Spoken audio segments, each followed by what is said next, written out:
What are some red flags for teachers that scream, drop this class immediately? I had a professor that, in hindsight, I really should have dropped. It was a Western civilization history class, and the first day, the entirety of the class, he spent talking about how he missed his old job teaching in Europe because, quote, American students are more lazy and incapable of getting as high of grades. Then he showed intro YouTube videos from his personal laptop hooked to a projector, and all of the recommended videos all had titles like Grinding with Thong, Sexy College Babe Grinding, etc. I thought he was just eccentric, but the guy was easily the worst teacher I ever had. He would expect you to totally memorize all the chapters. He would quiz on material that didn't matter for concepts, i.e., what was the name of Caesar's second cousin, when the information would be found in a huge family tree. The only students in the class with A's were women, and he would grade their quizzes differently and be much more lenient. The students compared quiz results. Someone in class called him out, and he said that he was tired of teaching Americans and doesn't get paid enough. Literally. Story 3. I've had teachers that I simply couldn't understand due to a language barrier, and in hindsight, I should have dropped immediately. I learned that basically, if you can't understand what the teacher is saying, be prepared to teach yourself a lot of the class. I had an accounting teacher one time who was Chinese, and I remember sitting in that class on the first day scratching my head because I had no idea what she was saying. I looked around, and a lot of the other people had the same look on their faces. The next week, I showed up to class, and what was once a classroom of about 40 people was now about 12. I should have known right there to drop, but I didn't. I stuck it out, and a few weeks go by, and it didn't get any better. I got my first test back and completely bombed it. I told myself right then that I was going to have to teach myself the material and that coming to class was pointless. So I taught myself accounting by using the textbook. Since I didn't go to class, I missed all of her pop quizzes, but just told myself I'll make it up on the tests. I only showed up for tests in the final, and lo and behold, I passed the class. So I myself have actually encountered something very similar to this in college. There is a massively insurmountable language barrier between the professor and the students, and so same thing, I just stopped going to class. I studied on my own time, only showed up for exams, and since it was self-taught, I was able to grasp the material and pass anyway. So that's a little life hack if school's allowed, if they don't force you to drop if you skip so many classes, just study yourself. Story 5. A prof who's clearly off his meds.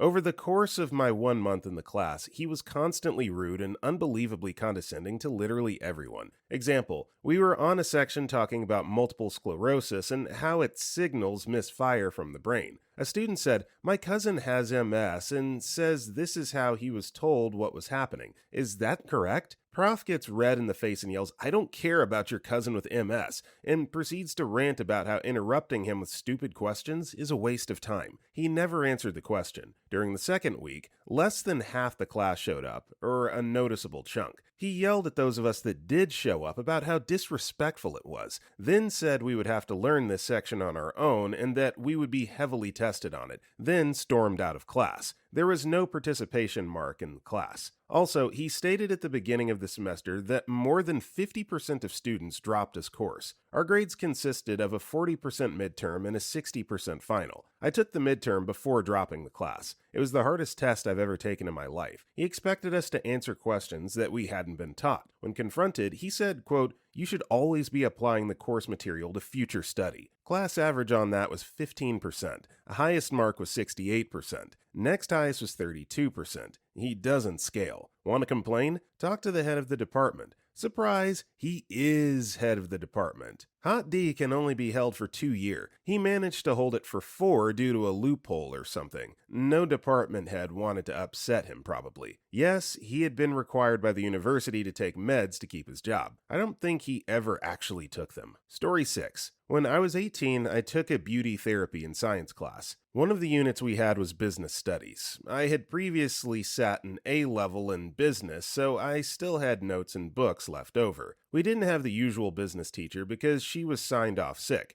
and cancer, I believe. So instead of getting a qualified teacher in, the department bought in a beauty salon manager who was a female dog.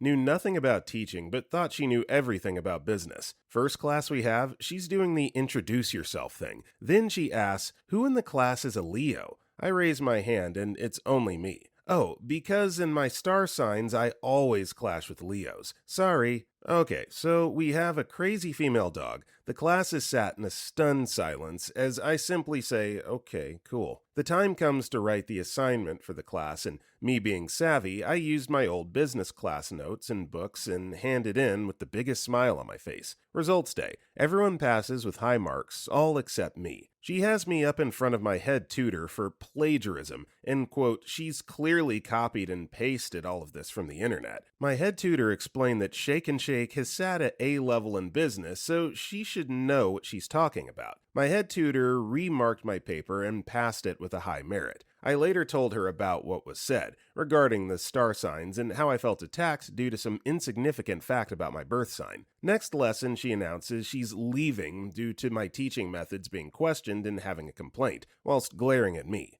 The rest of the class was relieved. Story 7. If they treat the class like a high school class. I had a professor proclaim no cell phones or she would take them away. Attendance was mandatory, and if you're not going to be in class without telling her, she will assume you're lazy and fail you. For some reason, she hated me on day 1, which was weird. I was motivated to get a good grade to bump my overall GPA up. I just needed a D- for degree requirement. Sat up front, took detailed notes, left cell phone face down like the prof requested. However, no matter what, I could never get above 70% on anything. About halfway through the class, I noticed the bias because my friend just copied all my crap and always got 15% higher. I went to her office hours and pointed this out. She flat out looked at me and said, quote, "You're a lazy POS. I can see it. I don't want to see you pass. You have an attitude in my class. However, you showed up here, so I'll keep a better eye on you and see if I'm wrong." My grades slowly started going up after that, still never reaching my friends. Then I made the biggest mistake. I decided to tell her I would miss the next class to pick up my bro from the airport who I haven't seen in 7 years. She threw a fit, yelling at me in front of the class on how I was a nobody and wouldn't amount to crap, and no matter what, I would never get a good grade with my attitude. I later learned she always picked someone at random in every one of her classes and makes their crap miserable, only to give them C- so they would need to retake the class if it was required to get better than a C. Alright, so maybe we had a bit of a misprint here, but if you only needed a D-, literally just a cut above failing to get your degree, I don't understand why you're so worried. There's no way she would just straight up fail you for nothing, especially if you're getting 70s on your test. I don't know, just seems kind of weird. Anyway, story 8. I had some issues with my schedule and wasn't registered for a particular course on the first day of class, so I registered and attended on the second day. He had already paired up the class into groups of 3 to 4 on day 1 for a project that would span the entire course and count for a large part of our grade. When I asked if I could be joined into a smaller group, he told me no, that I could do the work solo for the semester. I was peeved, but needed that course as a prerequisite for something I needed next semester, so I silently fumed. After week 2, I had failed 2 reports because he just didn't like what I wrote. Not that the reasoning, research, or writing was unsound, he just didn't like the subject, so he gave me failing grades. I dropped the class, took it with another teacher the next semester, and graduated a semester late because of it. I don't regret it. He was a horrible teacher, and I'm sure my mental health would have suffered if I had continued in his class. Story 9. From one I just dropped. No exams at all. A 10-page paper was worth 50% of the mark, and the other 50% was from giving a presentation to the class. There were 2 extremely expensive textbooks, which she told us at length about how hard they were to find and that the bookstore didn't have any. She said she called the publisher and even they didn't have any copies. The textbooks were required starting next week, and the discussions would be based off the textbook readings. The fastest shipping would still take at least 2 weeks to get the books there. She was very condescending and rude. Said that if we didn't have prior background info on the subject, it would be an extremely steep learning curve, but there wasn't a prereq for the class in that subject. Story 10. Ended up being, don't take this class in the first place, but we had the AP English teacher come into our honors English class to talk to us about what to expect if we signed up for AP English next year. And he basically told us he doesn't give a crap if our parents would beat us over not getting an A or if we would go unalive ourselves or something. I'd always been pretty much a straight A student with the exception of gym class, and I'd never gone to a teacher and asked them to change my grade in my life, so it's not like I anticipated needing a compassionate grade boost or anything, but I did not sign up for that class and took scholarship English that year instead. It was way too easy for me, and all of my friends were in the AP class, but high school is dehumanizing enough without having a teacher who feels the need to explicitly state he doesn't care whether you live or die. F that. Story 11. You should take this teacher. If you show up for the final, he'll give you a passing grade. Fresh out of high school me thought that this sounded great. First day of class, 45 chairs in the class are all full and there are people lining the wall to get in. Fast forward to the final and maybe 10 other people attend. I passed the class even though the teacher was awful. This was pre-calculus. I show up to calculus the next semester. First class, we'll review the stuff you'll need to know from your pre-calc class to succeed in this class. Here's a practice worksheet. I couldn't do a single problem. I'd not learned a thing from my pre-calc class and knew that I would have to retake it. In the long haul, it pushed me from my science major to a liberal arts major. Would not recommend. So there's an old saying, every shortcut in life leads to a dead end. It's not worth it. Just take the class, learn the material. Story 12. My 11th grade English teacher threw me out repeatedly for doing the assigned work. The first time we were independently reading the assigned book, I think it was To Kill a Mockingbird. All of a sudden, she starts screaming at me to get out of her classroom and that she's tired of me not doing the work and that I should transfer out of her class. So I did exactly that and went down to the guidance office to try and get another teacher. They said no and to return to class. Second time, a friend of mine in the class started laughing at something the guy sitting next to him said, and again I was told to get out of the class for, quote, distracting one of her better students. This time I just said F it and went to grab lunch at a deli down the road. Third time, about a week later, I literally walked into the classroom and she said, I don't even want to deal with you today, just get out. I sighed and walked down the hall to the other 11th grade English class going on at the same period and said, I keep getting kicked out of my class and I'm not sure why, but at this rate, I'm not going to learn crap. Mind if I sit in on your classes? To the teacher of that class that I got along with, whom said, sure. So whenever I got kicked out after that, at least once or twice a month, I just went to the other class. F you, Miss Scumbag. I hope your real estate business fails and you trip and break your leg again. Story 13. So my senior year, I took this Intro to Applied Linguistics class. I had learned a couple languages by that point. It was my last semester of school, and it was my only real class. I was writing a thesis and taking a directed reading. I was taking this class as an elective, having already finished my major, simply to keep me at enough credits to stay on campus. Nonetheless, it was something I was really interested in and was excited for. The first day, I and about 25 other students show up, and the professor walks in with what must have been a 20-page syllabus. An unbelievable amount of reading, assignments every week, group projects, online blogs, you name it. We spend the first session just going through the syllabus, maybe make it halfway. It was bordering on unreasonable, potentially impossible, but I'm stubborn and had very little else on my plate that semester, and I figured why not stick it out. Might actually learn something. First class was on Thursday, next meeting was on Tuesday. When I walk in, all of a sudden the class was only about 12 people. More than half of the other students had dropped. The professor walks in, smiles, and says, good, it worked. Now that I know you all actually give a crap, take out your syllabi. We have some trimming to do. Spent the next 20 minutes crossing things off, changing dates, and literally ripping entire pages out of the syllabus. It was glorious. That class ended up being one of those rare classes that was easy as hell, yet intellectually challenging and enjoyable all at the same time. As far as I'm concerned, that prof is a genius. Story 14. I'm up in Canada and we have separate college, easier, more practical, hands-on, and university, more book-smart and theory. I went to college and I had a teacher that told us we would get in trouble if we didn't call her professor, a title earned when you teach university. At college, you're a teacher or instructor. Didn't follow her instructions to the letter, went above and beyond the rubrics, and in no way will you be getting 100% because she didn't believe in that. I called her by her name because I'm not calling her professor. I followed her instructions and rubrics exactly as laid out and received a failing mark on some assignments, and almost didn't pass her class because I brought my failing marks and concerns before the dean of law, really awesome person,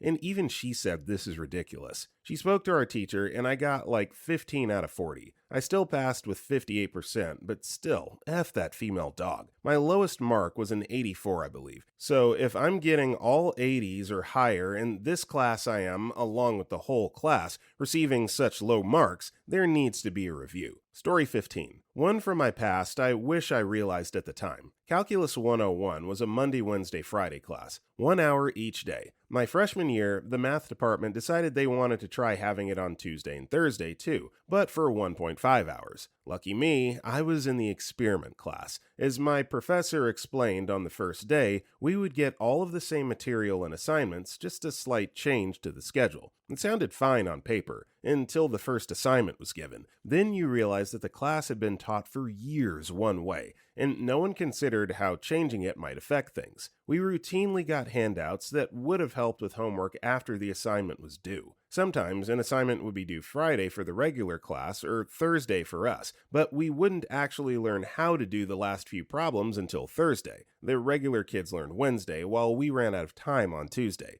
It was a hot mess, and my learning definitely suffered for it. Story 16. First day of class, professor tells us that we need to buy not one, but 5 of his self-published textbooks that can be purchased from the campus bookstore, and only from the campus bookstore. Cheapest one was $100. He admitted that you wouldn't be using them for class, i.e. nothing in them was going to be on any test, but they were required because they contained important supplemental information that you would need to fully understand the subject matter. To reinforce this rule, everyone would be required to present all 5 books to him after the drop period. This was part of your grade as a pass-fail assignment. You had to do it again just before the final, I guess to minimize book sharing. And if you thought for 1 second you were getting a used old edition past him, you just look out. He revises that edition every 2 years and knows the covers, by golly. I know textbooks are a scam, but this douche basically took it to another level to enrich himself. What sickened me was that the school was helping him do this by printing his self-published book, a separate service from our college's publishing imprint, and selling it in the bookstore to his captive audience. Story 17. Had a teacher pull me over and say,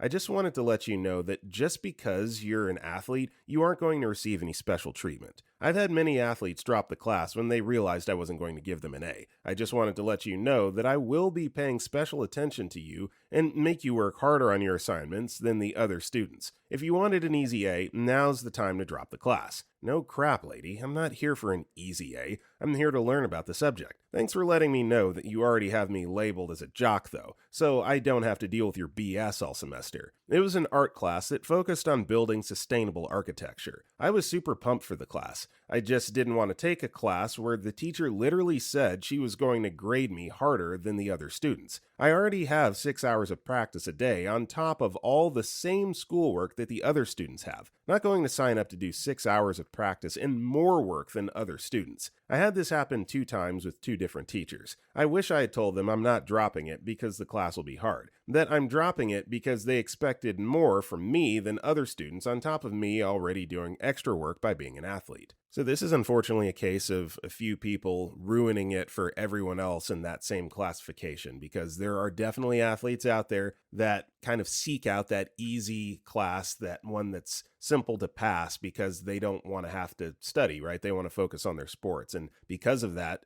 instructors have to kind of throw a blanket over all athletes and say, look, this ain't going to be an easy A for you. So kind of sucks for OP, but that's the way it goes. Story 18. Had one that looked like a red flag. Was the prof's intention, but wasn't. IDK if it fits, but here goes. It was intro to management, and when we got to class, the professor wasn't there yet, so we sat and waited. About 2 minutes in, the professor storms in and yells, "All right, so this is your intro to management. I'm a no-nonsense professor, and you'll be on time to class every day, or it comes off your grade. You will also be writing papers bi-weekly, and I will not accept late work under any circumstances. This will be the only day you get off early." Someone then walked in late with a bottle of water. Professor snatched it, threw it away, pointed at the no food sign, and left. The class was legit freaked, and we were all looking at the people next to us going, F this crap. Then the prof walked back in and said, "Gotcha." The late student was a plant. There will be no bi-weekly essays, and I'm actually pretty chill. The reason I acted that way was to illustrate the first point of management. The person with the most control over the employee's behavior, besides the employee themselves, is their direct supervisor. You were all thinking of dropping, weren't you? One of the best profs I ever had. I get the ending is the opposite of this thread, but still an interesting first impression. Story 19. I had a women's lit class taught by my advisor. We'd read a lot of her own short story writing that has supposedly been published, and we would also have to do literary analyses over them. It was even worse when it was all women and only one male. I'm a woman, and I felt like it was really not helpful to do that. We also had these journals we had to keep to record our thoughts about the class and the material, and when I defended the man for one of his comments, the professor asked me why I'd think that I'd defend him or something. IDK, this was about 10 years ago. And she sent out a couple or so emails updating us about this one essay case. Yeah, I dropped that class. Worst part was she was my advisor and I had to tell her it was because of my health that I needed to drop classes. Story 20. Late to the party, but in college I signed up for a class called The 4-Minute Laveur, Art and Tourism. Promised to be an interesting course charting culture and art as a means of generating profit in the intersections between tourism/tourist expectations and museums. Get there. The professor is a 24-year-old film studies PhD student who'd been assigned the course the day before. She tells us essentially she doesn't know anything about the subject, and since she doesn't have time to learn, she's doing a PhD, she's going to teach her research instead about homoerotic symbolism in, like, American film noir genre. That ain't what I signed up for. I pulled up the ad drop website and dropped the course, left it break, and never came back. Story 21. Here's a threefer. I had a teacher who wrote the book he used. It was for a modern physics course, though naturally that meant the last 100 years, general relativity, quantum mechanics, etc. I bombed the first test because I assumed we needed to know the material, but it turned out we needed to know the book. So I studied the book itself and set the curve on the next test, with a 45%, which was 10% higher than the next student. Dropped that one right after because I was still naive enough to believe college was for learning the material. I had a teacher tell the class, quote, "Sorry, I don't have a syllabus because until 20 minutes ago, I thought I was teaching a different class. In fact, yesterday, I thought I was teaching at this community college, but apparently it's in my contract that I can be roped into teaching here as part of the deal the university has with the community college. I should have a syllabus in a week if I can track down the guy who used to teach it." Noped right out of that one, but I was running out of ad drops because the school limited them. And the worst one was the discrete math teacher who literally did not speak a word of English. We came in, he began writing problems on the board and solving them. He responded to any question by rewriting the problem and its solution. I missed that step? Rewrite in total silence. Weird, but not crazy. Do we have a syllabus? Rewrite of the math problem. That's not helpful. Do you speak English? Rewrite of the problem. Which I guess is a no? What the hell is this equation you keep rewriting? And I swear to God, if you rewrite it again, I'm walking to ad drop. Rewrite the problem in utter silence, without any sign that he understood. The entire class walked out on the spot and marched to ad drop as an angry mob. Story 22. If their arrogance gets in the way of you actually learning anything. Incoming rant here, but I've held this in for a long effing time and I'm still pissed about it. I took a creative writing course a couple of semesters ago, and the professor I had the displeasure of taking it with drove me into a pit of despair for the rest of the semester. He would constantly bring up his novel that he published, carrying this notion that he was better than all of us because he had actually published something. Mind you, this was a class designed for beginning writers. He held this sheer level of self-importance and had such a snobbish attitude towards almost anything I wrote, nitpicking every little detail to the point where the paper was completely covered in marks. He told us to write like Hemingway and Poe if we were to ever succeed in his class, and in life in general. He was morose and showed no emotion in the slightest. He showed no respect for anyone but himself. Granted, I thought I was at least a decent writer. People had told me before I took the class that my writing was good. But in the midst of that class, and after I finished it, I nearly gave up writing entirely. That's how crappy I felt about myself because of this guy's amount of arrogance. And what's strange is that I'm in the minority of people who aren't fond of this professor. All the other students that I took the class with loved the guy, and nearly all of them had good grades in the class, except for me. He actually showed us a clip of the film Dead Poets Society in class one day, but let me tell you, he's no John Keating. Story 23. I don't give A's because everyone has something to learn, and an A makes students lazy. no PCs in class, and cites a single study suggesting written notes are better as fact and thus the rule is justifiable when really the prof is outdated. Not reasonably accommodating documented disabilities, even if they have to as per school policy, but it goes relatively unenforced. Singling out students, being aggressive, or otherwise behaving in a way not conducive to comfortably participating. Group projects worth a considerable percentage of the final grade, unless each member of the group is graded individually. S-Report and Rate My Professor both have a rating below 2. I won't even register for those. Hi, my name is, insert name, and while I teach at a bilingual university, I speak neither language fluently enough to effectively convey class material or answer questions, not showing up to the first class, or the second. Story 24. Bait and switch class descriptions. Not too often, but occasionally I would sign up for a class, go to the first lecture, and the prof would have a vastly different idea of what the class should be. As an example, I was going to take a personal finance class as an elective, read the course description, and it was presented exactly as you'd think. Learning budgeting, basic investment and retirement techniques and practices, managing big purchases, a car and house, and the like. Essentially, how to financially survive as an adult since no one else will tell you. Like I said, an elective, but one I thought I should take for my own good. I register and see the professor has a site set up through the university for students to see important dates, documents, readings, and so on. I go to it and see the syllabus for the upcoming semester. There's 2 loose-leaf books, i.e. the photocopied kind, and a calculator, listed as optional. First day of class arrives. Professor shows up and pulls up a PowerPoint presentation. It's all about how this semester we're going to be running a fictional business and looking at instances of successful small startup companies, case studies and all. I'm perplexed and ask the girl sitting next to me what class this is. She looks puzzled and says, I thought it was a money management class for individuals. The professor goes on about the 5 books we have to buy and the graphing calculator we have to buy. At this point, I'm convinced there's been some sort of mix-up and he's in the wrong room. I ask him what class he's teaching this semester, and he, rather condescendingly, gives me the course number I signed up for. I then mention how the course description and online syllabus were nothing like what he's explaining now, and he tells us that he hasn't changed either in 5 years and the class has evolved. So now I have to spend about $500 on class supplies and attend a lecture focused on a subject I'm not interested in, for an elective class. I gathered my stuff and left.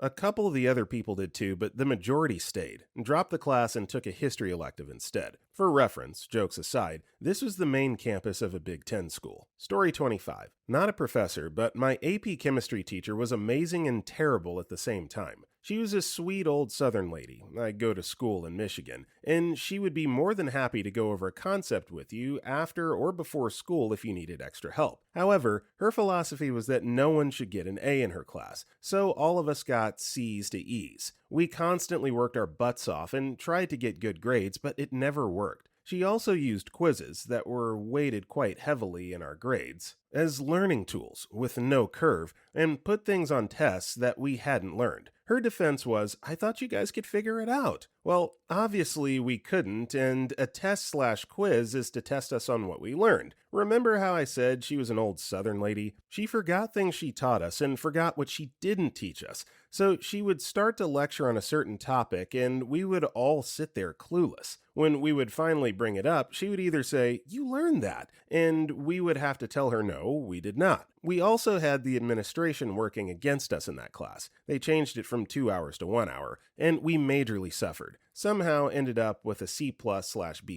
though. Story 26. You're in Logic 101 and this is your first day. You show up on time/early as any good student, or anyone whose previous class was conveniently located nearby, will. Shuffle in when a passing TA, security, or whatever unlocks the door 10 minutes after period start. You and your classmates settle in, assuming that the professor is having the same first day most students are, and will just suddenly pop in, harried and apologetic. 10 minutes later, you're all actively discussing anything and everything when someone finally speaks up with the, we can leave if condition related to time, right? Some few initially agree, but then the idea builds momentum. This professor is wasting your time, your money, damn it. About 15 minutes after that, the few of you who are left, who probably share a maths class, are discussing diffie-q, integrals, derivatives, and even Euler's constant, when suddenly a quiet, unassuming, taller than average and older than God's toenail clippings man shuffles in the room wearing a burnt orange bubble vest, late 90s/early 2000s, what's up? Over a button-down denim shirt and otherwise horribly stained jeans. Those stains aren't urine or fecal, thank goodness.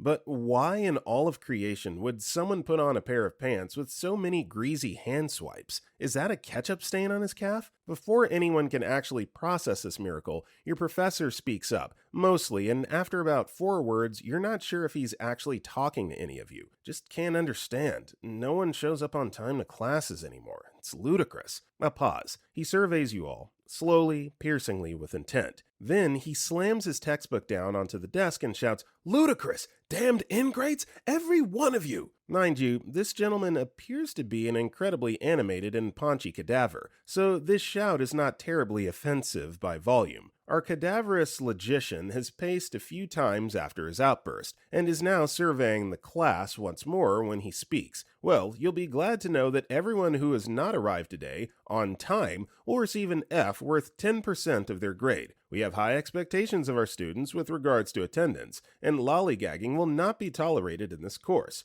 He pauses, considering who knows what, then continues. Now, this is your textbook. He raises the book he slammed down, and then promptly tosses it to his left into a garbage can before going on. You won't need it. It's crap. You can't teach proper logic proofs with a textbook, and that one is especially stupid. You're finally realizing, after having brought your textbook 3 weeks ago, as is required by this particular institution upon registration for the class, if you didn't show up to the opening of the campus bookstore or submit a textbook purchased from a third party for review, you were automatically dropped from a course. This was at a crummy college many years ago. And after having this professor show up 35 minutes into a 50-minute class, and after having that outburst, that perhaps this is not a course you should take. This same professor went on to provide his class with one handout containing almost every symbol in formal logic, but with no text or explanation of a given symbol's function, patently refused to answer any questions if he thought they were based on information to be found within the text, and generally mocked anyone who even spoke while alternatively berating us, few remaining students, for not asking enough questions. He provided no syllabus, assigned no work,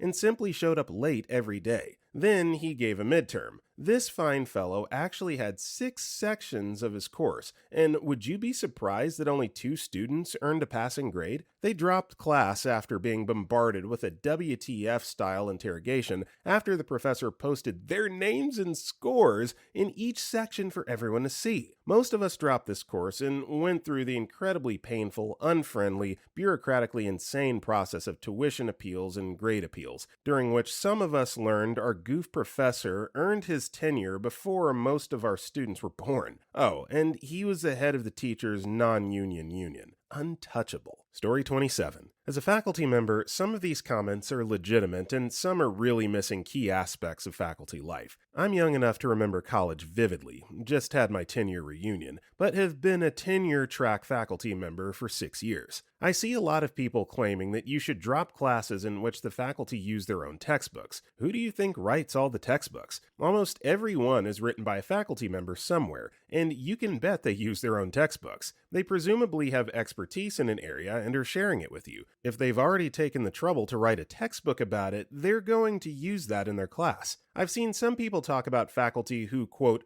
learn the material along with the students. I'm in a very small department and have to teach 8 different classes, at least 5 of which I had no expertise in before I taught the class. I had to learn the material in order to teach the material. This is not rare, nor is it a problem because I have the ability to learn new material in my field at a rate and level that allows me to then construct curriculum around it. This has never posed a problem for me. The crap about not giving out A's, however, is on point. That's garbage. So is curving down, as far as I'm concerned. So yeah, I agree with this completely. That not giving out A's is complete BS. The best student in your class should be an A. If you want to put it that way, and then curve around the performance of your best student. But to not give out A's because that's your personal belief, you're screwing with kids' potential future livelihoods there, so that's not cool. Story 28. Had a community college biology teacher once who bragged about his failure statistics and thought he was the gatekeeper for medical school. I didn't want to go to medical school, I just like learning about biology. So as the quarter goes along, I'm taking 20 credits with some other hard classes and I inevitably start to struggle. I decided to drop the class, but he tells me that there's an extra credit opportunity he'll be offering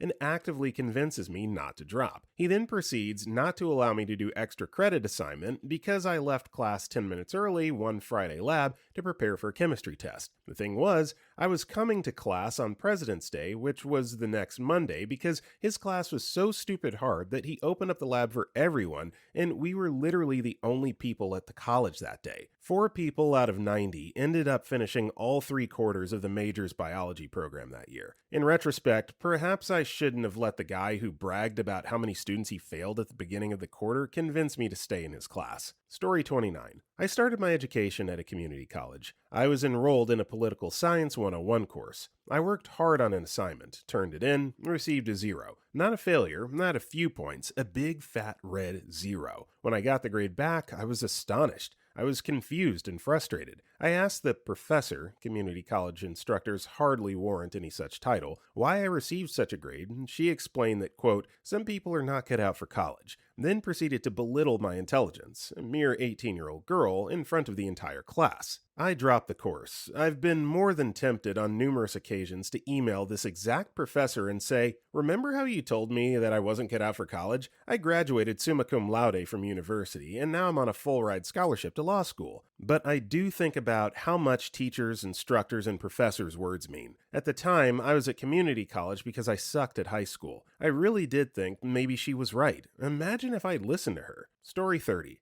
I started a vocational class last year. The instructor was a last-minute hire because the school couldn't justify losing the money by canceling the class for the year. Turns out, the guy they hired read at a 4th grade level and taught after work as a second job. We didn't receive our books for almost a month, and he talked about fishing for 4 weeks. When we finally got our books, he assigned an entire chapter every night. That means we pretty much missed entire fundamental principles. He compensated for this fact by finding exact answers to our tests and giving them to us to study, along with not correctly proctoring our test sessions. This led to an entire class with certifications in a field we had never actually learned. We paid money for each semester's lab time and didn't go into the lab at all for the first 2 months, and when we finally did, it was only so we could open up our lab books and copy the answers from his instructor's manual and then head back to the classroom. I ended up setting him up with a lesson plan and teaching the class myself from the book and YouTube videos while simultaneously teaching him how to read. He ended up teaching all the lab stuff through me as I had to set up the lessons,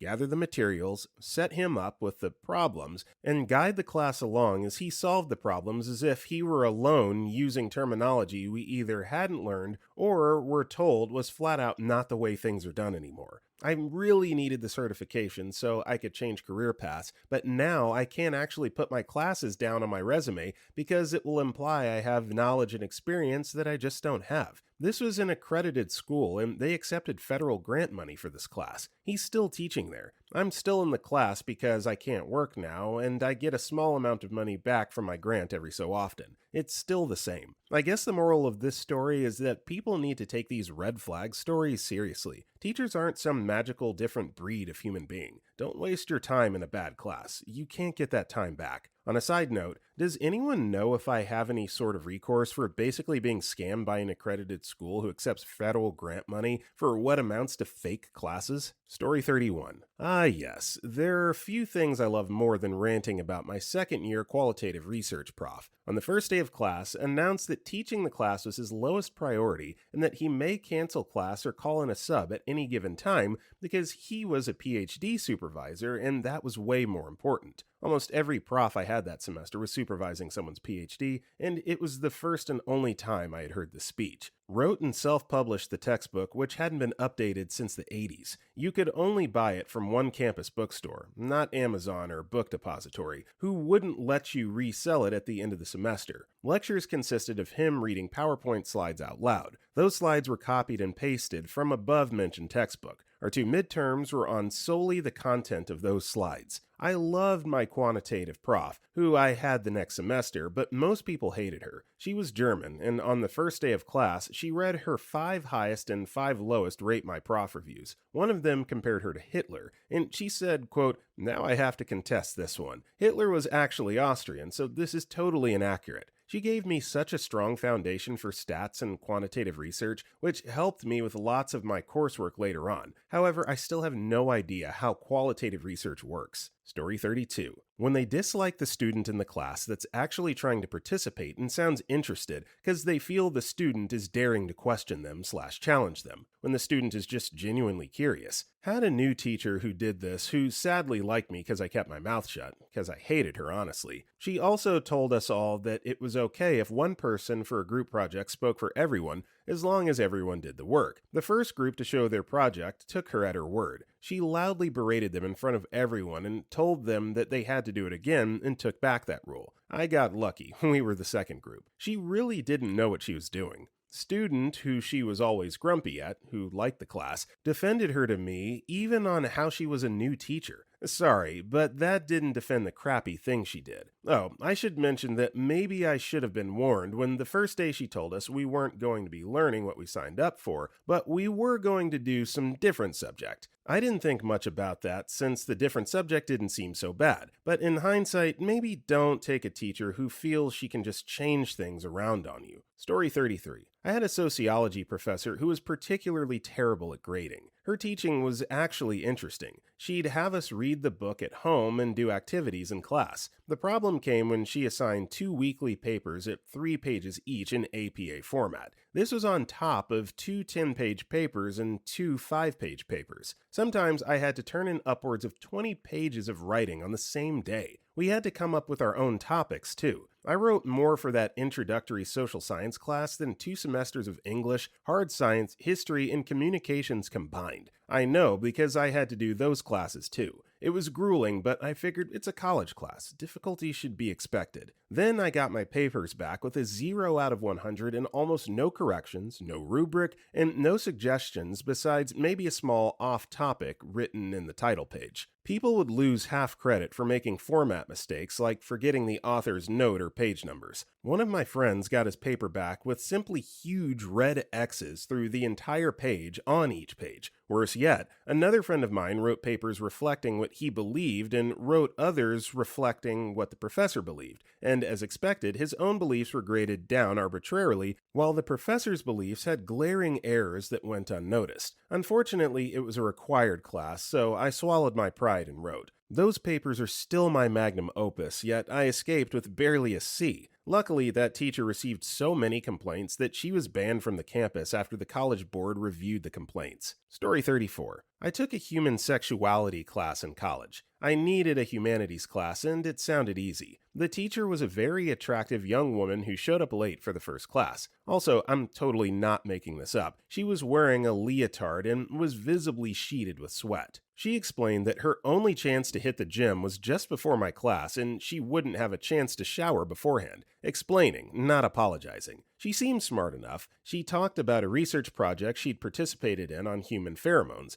claiming she'd worn a candidate substance out to clubs some nights, and just perfume other nights. She said the data revealed the pheromone attracted significantly more men, but not necessarily attractive ones. The only other thing I remembered her saying was that she would never date a student, so don't bother asking. I only went back to class again twice, for the midterm and the final, and never bought the textbook. However, I had read everything you ever wanted to know about sex but were afraid to ask, cover to cover when I was 10, so I ended up with a 99 in the class. Story 35. Longtime professor here. My thoughts. 1. Being told that the class is a gateway or a washout course for a particular program. Unless you're majoring in that program and have to take the class, get out because the curve is likely to be manipulated for a certain percentage of failure. 2. A professor who gives an incomplete syllabus and says, "I'm still working out the details for later sessions." However, if the prof says something like, "I want to evaluate ability before finalizing the schedule," it's probably okay. You don't want a disorganized professor, especially if it's a foundation type class. 3. Any sort of overt discrimination. Believe it or not,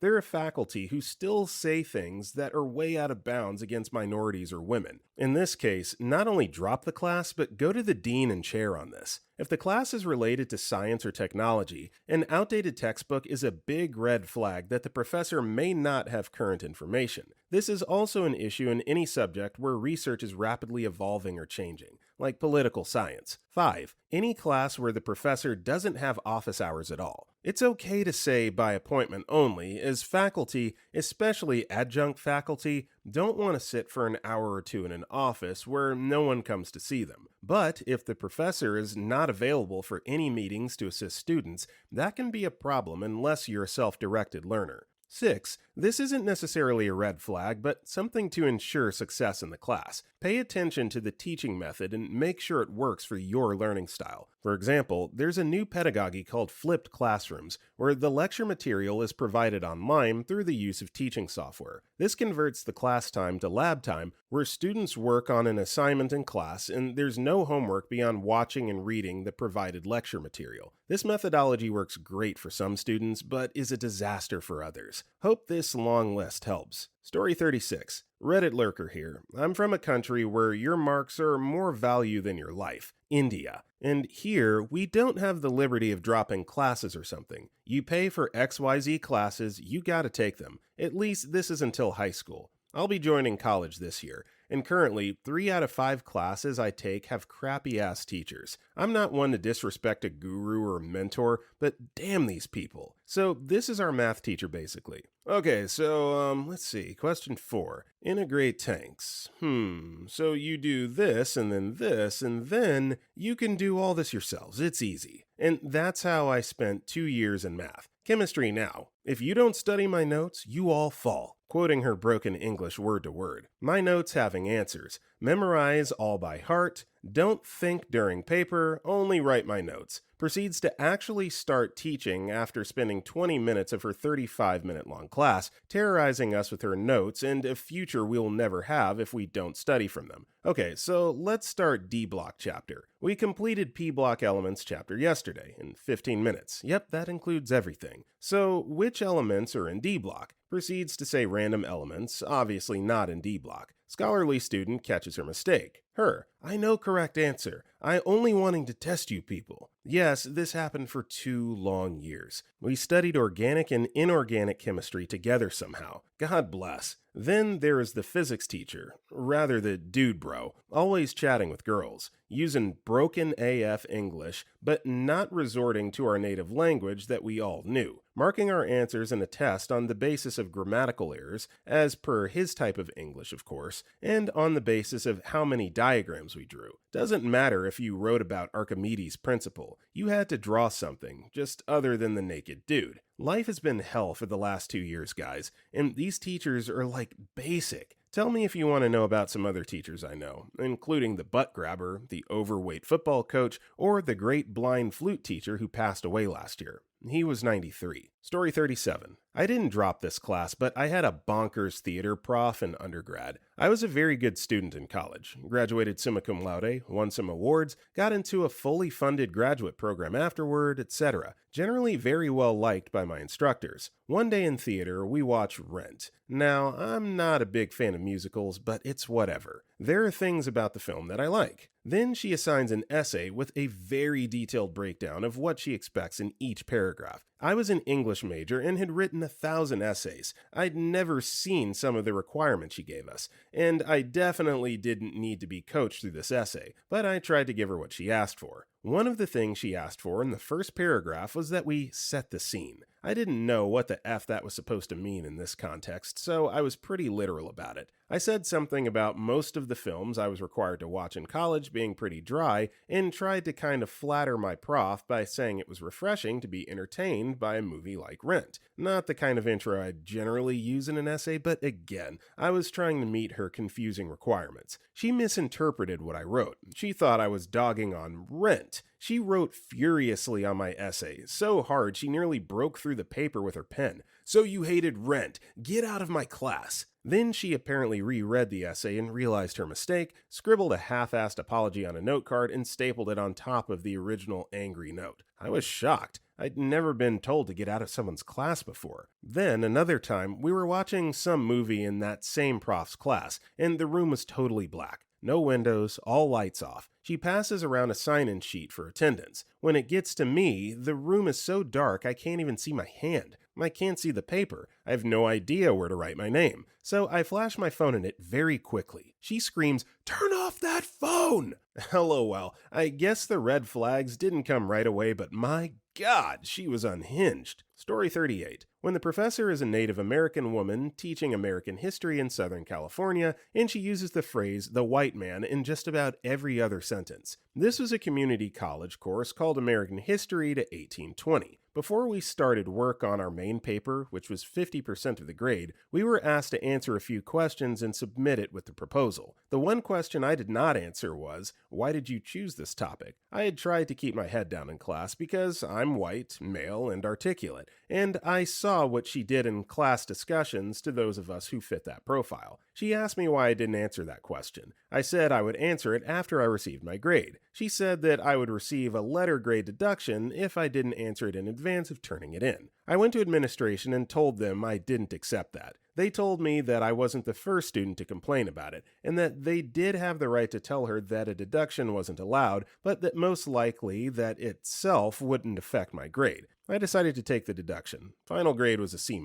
In retrospect, I should have dropped the class as soon as I realized her bias. Story 39. I had a professor my senior year of college, and it was one of my 300 level classes. The professor told all her masters and PhDs, which was really cool, and she seemed nice. I got put in her class after the first day because I switched classes and waited for the first day of class to order my book. I always waited to order books in case we didn't use them. Professor asked me what I thought of the reading, and I told her I hadn't read that. I'd just got in the class and hadn't ordered a book yet. She then proceeds to ask me why I was making an excuse. I told her it wasn't an excuse, it was the truth. She goes, "Well, the syllabus is online, so why didn't you look at it?" I'm like, "I just got put in your class." So she then proceeds to go around the class and ask each student to name an excuse, and she goes on rants about how none of the excuses we gave were good enough. Someone said, "What if you were in a car accident or had a flat tire?" She then says you should leave your house early enough to not have to speed to avoid an accident,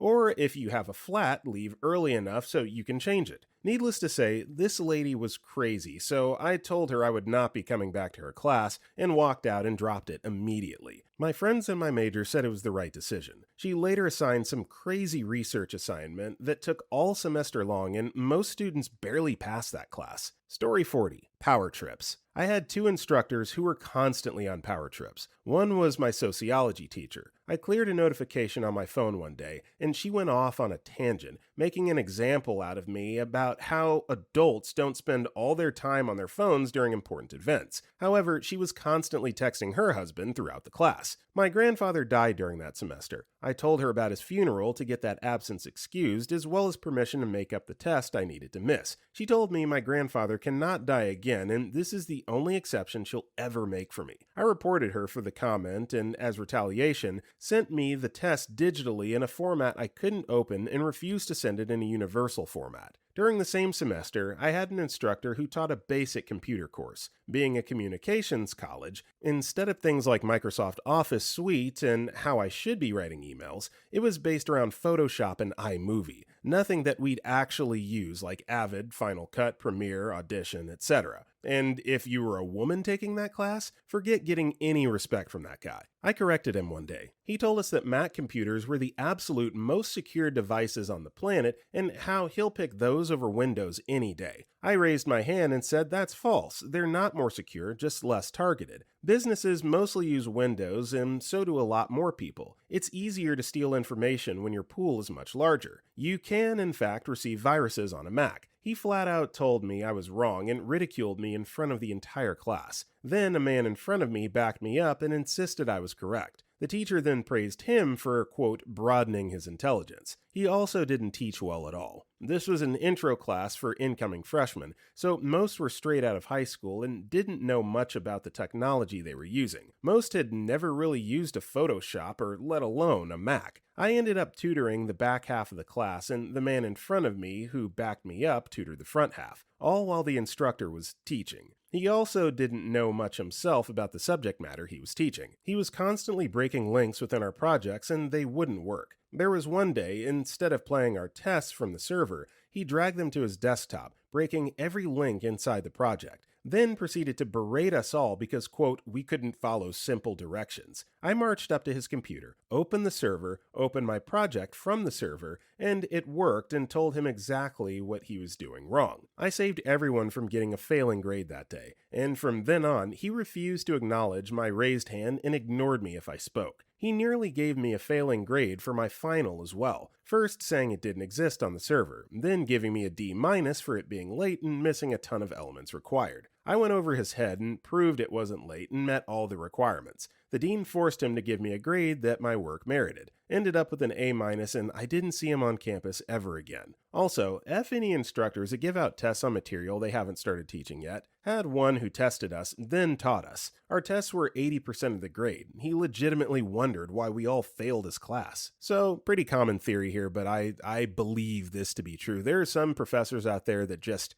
get off on failing students, making them feel poorly about themselves, lowering self-esteem. Instead of building them up and encouraging them, they just get a kick out of that. So yeah, these teachers need to be reported and ultimately dismissed. Story 41. Communications professor stated on the first day that he was always high on painkillers due to an old accident. Zoned out twice during the class before saying we could leave early. Publishing L&D professor informed us we were only allowed to use the school's Mac desktops for the class and could use them outside of class hours, but only from midnight to 3 a.m. Alternatively, we could buy the necessary software for hundreds of dollars. Stated that being late to class would count as absence. Building was a short commute off campus. No shuttles had that route. And that any work handed in late would result in a 0 for the assignment. Work could not be turned in if you were absent. This included progress on term projects, which would lose 15% and up off the grade with each section you failed to turn in on time/did not turn in. To cap it off, it was stated on the first day that, quote, anyone with more than 4 classes should drop 1 or 2 to focus on this class,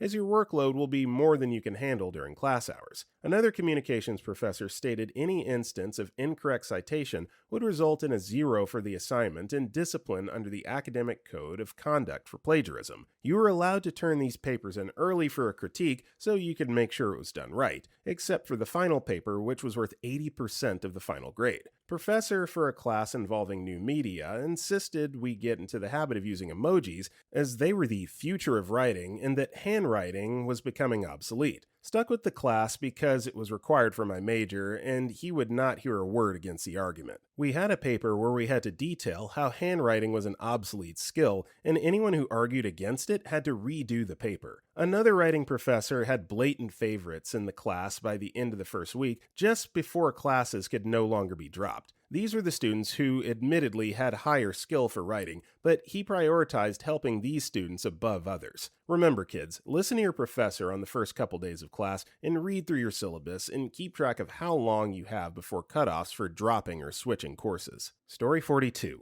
Top answers I see are all based on getting easy courses. A lot of this stuff I see is impossible to forecast or doesn't really mean the professor doesn't care about students learning. A lot of them don't. Here you go, a list of red flags for classes that will suck more than they need to. Group projects and group homework. Not always a bad thing. You see it a lot in early math courses. Can signal the level of attention the teacher has/is willing to give. If the professor takes more than 10 minutes highlighting what you will need to do to be successful, here's a hint. No undergrad class exists that should take more than 5 minutes of advice. It's a sign that you have a blowhard/long-talking teacher who will likely be inefficient in getting across lessons. The syllabus gives no clear indication on how grades are weighted and eventually aggregated into your final grade. This is dangerous, but it can play in your favor just as often as it screws you over. Look at who your peers are. This works better for upper-level courses that aren't mandatory for your degree, but it works. I don't want to say something insulting here, but you can tell what kind of class it'll be often by who is taking the class. Here's a hint. If you ever have any student athletes in your class, chances are you aren't going to get a secretly huge workload. For those of you who want an easy time with electives and whatnot, that's the best advice I can give. Talk to the student athletes, or better yet, one of the directors who oversees student athlete schooling at your college. Those people know the ins and outs of a college's easy courses. Story 43. Alright, I'm not really one of those people that usually writes an entire life story in a comment, but my goodness, this topic has set me off. So, I'm about to tell you all about a teacher I had to deal with last semester. So, for a little bit of backstory, I'm an international student studying abroad. I'm in my second year of university, and I'm studying creative writing and publishing, and due to being international, I also tend to pay a lot more than the average student when it comes to the university fees. You have to love exchange rates, right? In any case, one of the major subjects I have is called independent creative writing. The class is only once every 2 weeks, and we have only one project that makes up our entire grade. So you'd assume the entire lectures would be spent on this, right? LOL, no. The first lecture honestly sent alarm bells ringing. I just had a feeling that this guy wasn't going to be a good teacher. For one reason, he was at least 40 minutes late to the lecture itself, and after fumbling around for 10 minutes or so, he realized he forgot his lesson notes. Alright, I chalked it up to being the first day back on the job. No big deal. So I waited for things to improve in the next lecture. They didn't. The second lecture was 2 hours of him talking and ranting about his personal life. I couldn't tell you what he was saying because it was so dull and boring, but it had no correlation to our creative projects or creative writing in general. It was an honest waste of time. Stupid me, I waited until the next lecture. I thought there had to be some hope, right? Nope. I'm a true idiot. The third lecture, he brings in material for us to read. It's a piece of writing that switches from third person, he, she, them, to second person, you, me. Now, for a short piece like this, I'd like to say I'm a quick reader. I had read it over quicker than most of the people in my class, but because of this, he thinks that I'm not paying attention. So he calls me out. He asks me directly what I think of the piece, and I can just tell he expects me to fumble with it. I answer him and say I don't like it. I also give the reason that for me as a reader, the switch of point of view is jarring. To my own personal opinion, he instantly states that I'm wrong for my thoughts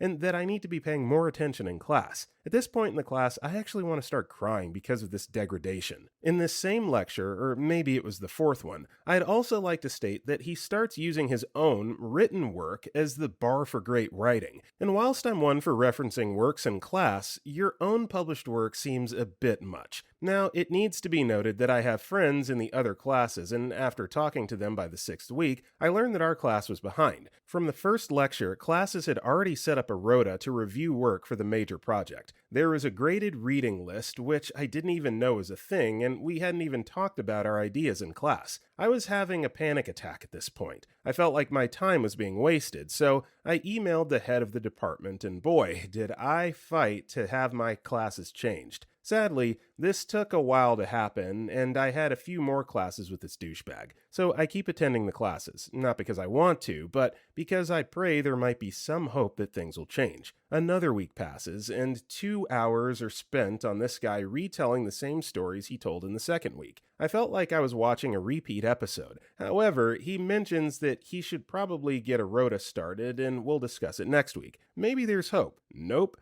Still talking to the head of the department. I haven't been able to change classes yet. I go to this lecture since he mentioned setting up a rota in the prior week, and 2 hours were spent talking about nonsense and his own book ideas. Any ideas which we had of our own for our own ideas were taken by this a-hole and spoken about like, in my work, I would do, and if I was writing this idea, I would. 2 hours pass of this, and I'm so glad I didn't speak up about my own ideas. There are 5 minutes left of the lecture, and this guy finally brings up a rota. Boy, does my blood effing boil at this point. The rota rules were as followed. Only 2 people could submit their work. There was a word limit of 1,500 words, which had to be submitted 3 days prior to the lesson so as people could read over and review it. At this point, I snapped. My other class was able to get through double that in less than an hour, and with having the work beforehand to take notes on, I stated that we could get through more than 2 people, especially since there was only one last lecture before the Christmas holidays. Douche teacher did not like this one bit, saying I was wrong, that it takes an hour to go over that much work. Honestly, it really doesn't for those who don't know. I walk out of that classroom biting my tongue, but as soon as I'm in the hallway, I break down because the stress has exploded. I'm pissed off, and so I go home to write/follow up with the department head. Waiting in my email, however, is an email from douchebag teacher. He's emailed the rota to the entire class, but there's something else in the email, and by this point, I feel like this guy is bullying me. He calls me out in his email, using my name and stating, quote, "Because blank thinks we can. Now, I've been on the end of many subtle things like this, so I recognized this crap instantly, and I had enough. Luckily, I was able to change classes before the Christmas break. I met up with my new teacher, and he's honestly the most amazing teacher. In little under 2 hours talking to him, I had made more progress than I ever would have with the other douchey teacher. To be honest, there's a bit more to the story/things that happened in the lesson I left, but I feel like this is getting a little long. Story 45. When they tell you the teacher is an a-hole, but if you put up with them, you'll learn a lot. If you hear that, drop it immediately. I had this B-stat professor that was the biggest piece of crap I've ever had. First day of class, he goes over the syllabus and tells us to study chapter 1 and know it inside and out by the next class. FYI, this was B-stat. So I do that, know everything I need to about whatever the F equations it was, and go to class. He gets through it all in about an hour, and we still have 30 minutes left. So he tells us we're going over chapter 2 and picks me to ask, "Afro-midgets, what's dispersion?" I tell him that I didn't get to that chapter since we were only told to go over chapter 1. He tells me that he expects us to be ahead a chapter or 2 every class,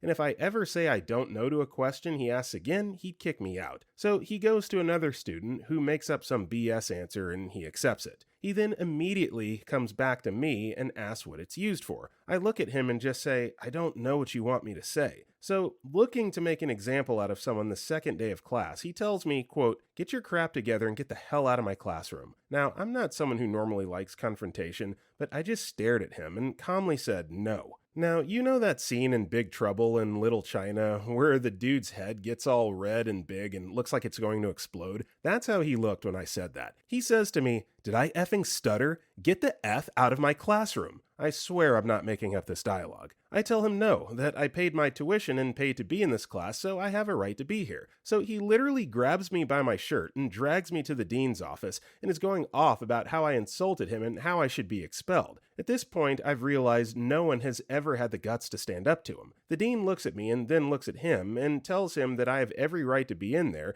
even if I didn't study the material, because I did pay for it. So yay, I won, right? Nope, rest of the semester I was his target and he basically tried to flunk me out of his course. I ended up getting a C, but it was the hardest class I ever had to fight through to pass. Never put up with an a-hole teacher if you can. It's just not worth it. So to my Harry Potter fans out there, does this not give you like Harry and Snape vibes to the maximum degree? No? Just me? Alright, fine. Moving on. Story 46. A little backstory here. I dropped out of high school and several years later got my GED, eventually going to community later. I'm 24 now and working on finishing 2 degrees at uni. So this is a true story of my first day at community, first class, English, my least favorite subject. Before even reading the syllabus, my new English teacher went on a rant about white males. She said, in many more words, that all the white males in the class, at community college mind you, should expect to fail, that the white males were taking spots that should go to women and minorities. She continued her rant on how white males were ruining the country. I should have gone straight to the dean, but I didn't know better at the time. I just thought, well, I am trying to better myself. I want to be more than a high school dropout. Maybe she'll understand. So I went and talked to her first. She told me to my face that all I would ever amount to being was a dropout and that it was society's justice for all my race had done in the past. Story 47.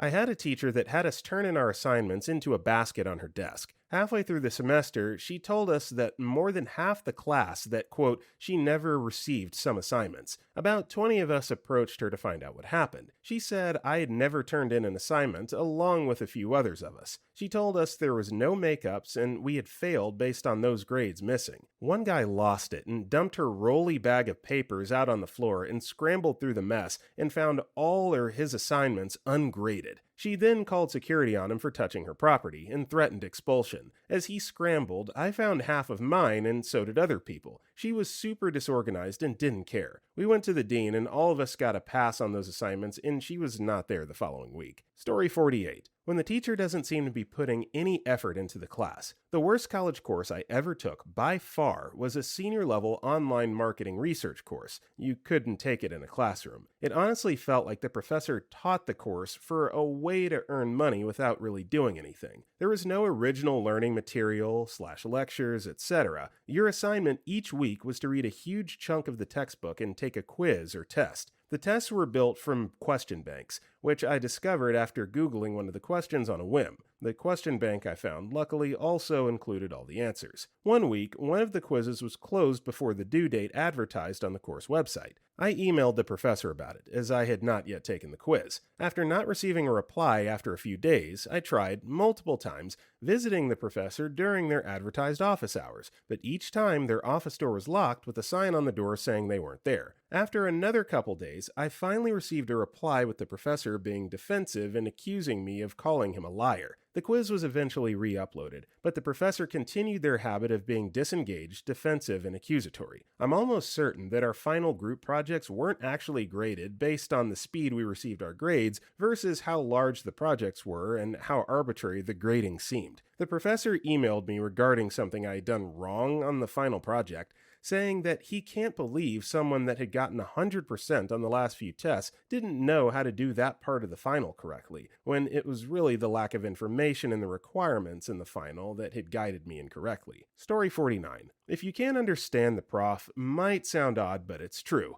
I had a Russian professor who taught basic theory of ordinary differential equations and economic policy analysis. These two classes were taught in two groups, A and B, with two different profs. You had to have the same prof for both classes. No one knew why, but it was taught like that for over 20 years. Basically, no one understood the prof because he was quick-spoken and had an extremely thick accent. I was one of the only people who understood him because my family is from Eastern Europe, so it just sounded like one of my uncles. But some extremely smart people didn't do well in the class. I got an A-, but the average class grade was a C, which was about 2 grades below the other groups. I don't blame the prof. He was well educated with masters and PhDs from top 5 schools in the world when it comes to economics, but a lot of people didn't get what he was saying. He also made some off-the-top comments about Polish and Ukrainian people, if that counts for anything. Story 50. I had a professor one year with a clause in her 8-page syllabus about how she forbade yawning in her class and took it as a sign of disrespect. Like, yes, obnoxious yawning is annoying, but sometimes you're tired as F and yawn and can't help it. Wouldn't you know it, first day of class, before getting to that page of her syllabus, I yawn to myself and she stops, mid-sentence, to call me out by name and give some nonsense about how in baseball this would be my 3rd strike and I'd be out for yawning. Another student chimed in about how yawning was your brain needing oxygen and wasn't because we were bored, and she snapped back about being a neuroscience major and knowing what yawning was. That was day 1. Should have dropped then, but the class fit my schedule pretty well and counted for a requirement. Second day there, I needed to piss, so like any adult, I waited for her to be finished talking, writing something on the board, made my way quietly to the door, and again she stops, swivels towards me, and asks me for my name. I didn't actually remember if I said, "You're joking, right?" out loud to her, but nevertheless gave her my name, which she marked down on our attendance sheet, presumably to mark me absent or to give me some kind of demerit. Needless to say, I came back, packed my things, and dropped the class the minute it ended. No bullcrap, that caliber is worth all the money you're paying for those courses. Story 51. Professor believed homework was the best way to learn. Statistics 500 course. No lecture first day of class. Assigned homework. None of us know how to complete the assignment. We do the best we can. Homework is collected next day and graded with the rigor of the exams. Lecture is devoted to teaching us what we should have known before attempting the homework assignment the night before. This process repeats all semester and the exams were infinitely worse. No curve. Professor berates us midway through semester after half the class had dropped for not being able to teach ourselves graduate-level statistical regression from the textbook and internet. I was on the cusp of passing, but dropped it anyway. Took it again next semester and got a 98%. Still hate that guy. Only graduate course I ever had to drop. TLDR. Teaching material you needed to complete homework assignments the day after they were assigned. Grading homework with meticulous and sadistic detail. Story 52. Two come to mind. He wanted us to work in groups of 7. 7 people will never get their schedules to line up in order to meet. Ever. Walked out of the class when he wouldn't budge. This one I had to take the whole way through. It was an English class where she made us write about one book for the midterm essay,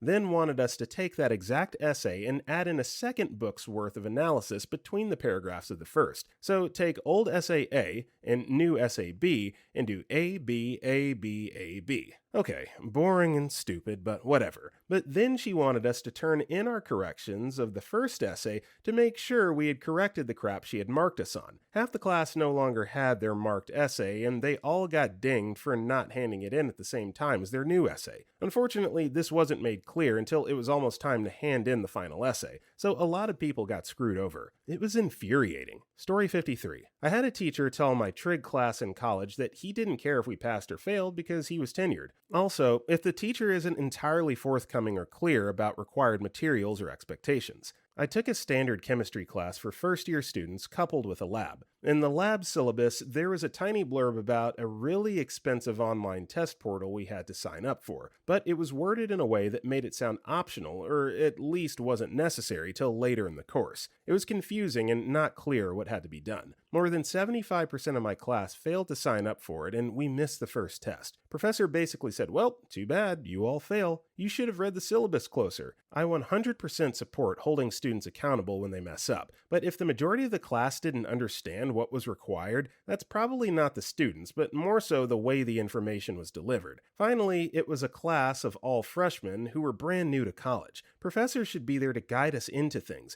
not treat things like that as a gotcha moment. Finally, teachers that are not willing to connect with students and talk to them as humans. My favorite and most memorable teachers were always talkative, even if it wasn't necessarily about class. They were approachable and fun to be around. Even the most hard-ass teachers that were like that were great. Story 54. I had a professor whose syllabus said things like, "After class, you will not be let in late," and "You will not be given extra time for work or assignments if you miss class. Do not say you were sick or had a family emergency because giving you an extension is unfair to other students who come to every class, and often these excuses are untrue." Huge red flags. Turns out, she had copied another professor's syllabus for all the parts about school policy, academic integrity, and so on. Ended up being a really nice and good teacher. Also had a few teachers who consistently give lots of homework and have it count as a very large part of the final grade. In my experience, it usually means they do a poor job of teaching the material and essentially make the students work so much that they have no choice but to figure it out on their own. And this usually leads to collective work or sharing homework, which is extra miserable for the introverted students. One more. A couple times I've had professors who mainly teach in graduate programs, but also handle 1 or 2 undergrad classes. Those undergrad classes have been very challenging, but also end up being the ones where I learn and retain the most. Story 55. Honestly, pretty much any new teacher who tries to be creative and innovative with their teaching style. Had a social studies teacher in 8th grade right out of college and student teaching, and she had no idea what she was doing. didn't give a single student a textbook, so we had no material to study off of. She gave us packets at the start of each term that were basically assignments, but they were all super easy and we didn't learn anything. So we were passing in the class assignments, but not the midterms or finals. I'll never forget what she said when 90% of the class got D on their finals. You guys honestly aren't ready for high school. I don't know what else I could have done to make you any more prepared. You need to study harder. Followed by, wow, I didn't think any of this was going to be on the final, when we were going over the answers. And just to add, all the teachers were given the test key before finals. She had given us a study guide 2 weeks prior, which consisted of minimal reading, crossword and word searches, and a Scantron to practice filling in the bubbles so we didn't mess up. She was a effing idiot. Apparently, next year, the social studies department forced her to give out textbooks because only her students scored less than a 70, so they investigated it a bit. Story 56. Calculus teacher. Unless you're an engineering major, you're not going to use any of this in class. He would immediately put down any and all other fields requiring calculus. He was a huge douche. I dropped after he stopped me mid-test to passive-aggressively accuse me of cheating. He stood right in front of me and talked about how much he hates cheaters and that he'll catch them even though he claimed to be addressing the whole class. He looked directly at me the entire time. Reminder, he did this during the test. Trust me, I wanted to prove him wrong, but I lost all respect for him at that point and just left. I wasn't fantastic at calculus, but I wasn't cheating,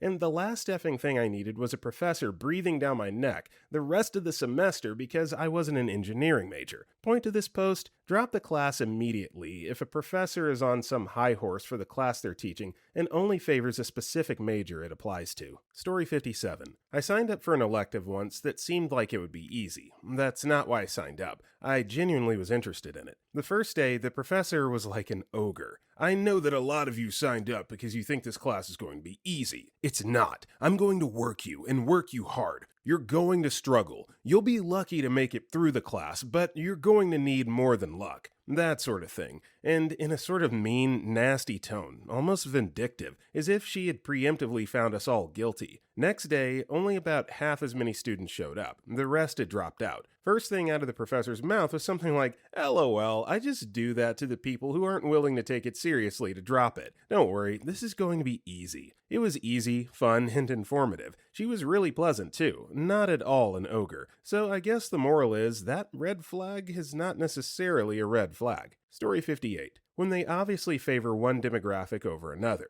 I had a sociology teacher where if you were male, you were wrong if you were disagreeing with the female. There were 2 veterans in the class, myself and a male Marine. She asked about less thought about demographics that are treated worse than they used to be. I mentioned veterans, and the fact that they're not revered or even respected like they used to be. They used to get discounts, used to be thought of as respectable for serving, where now we have people protesting funerals and calling them murderers, etc. A girl in class said, quote, "That's not true. Veterans are really respected everywhere." I was like, I'm a veteran and I've been all over the country, and that's not true. Well, I might have never left the county, not a typo, county, not country, but you're wrong. Her exact words. The Marine speaks up at that point, agreeing with me, and telling her she doesn't know what she's talking about because she's not a veteran, and hasn't seen it firsthand. The teacher interrupts and says, "No, I agree with her. You guys don't know what you're talking about." The Marine and I were like, "We served. We've seen it. No, stop arguing. You're wrong."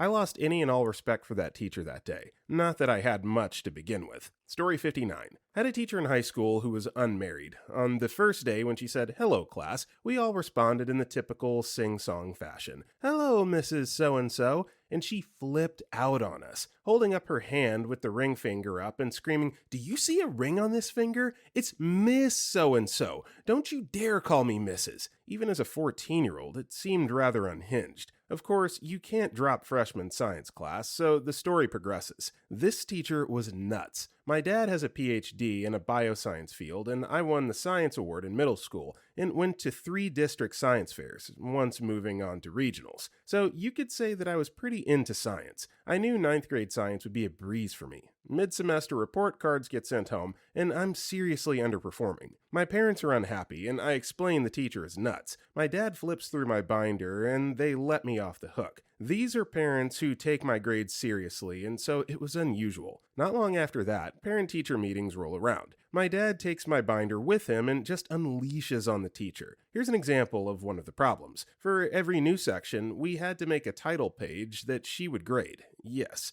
Must be drawn by us with colored pencils and reflect the theme of the section. Teacher gave me a 2 out of 10 on one of them. I'm not good at drawing, but the theme was right and I used colored pencils. I got bad marks on a title page because she didn't like my drawing skills. Among other things were questions I had answered correctly, but she marked as incorrect. Obviously, as a child, I had just assumed I was wrong, but my dad knew what was up. He goes page by frickin' page pointing out everything she's done wrong. How she marked my things wrong, how she gave me a 2 out of 10 on a title page with no explanation as to why, how he wouldn't even give his grad students that kind of grade, especially when it's clear that they've tried and followed the rules. And why does drawing even matter to science class? How much weight was that given? It was supposed to be a 10-minute meeting. My parents took 30 minutes of her time and hung her out to dry. Shortly after that, she got married and quit teaching. Not sure if it was in that order. I'm not sure how much of the quitting was related to her marriage and how much was my parents.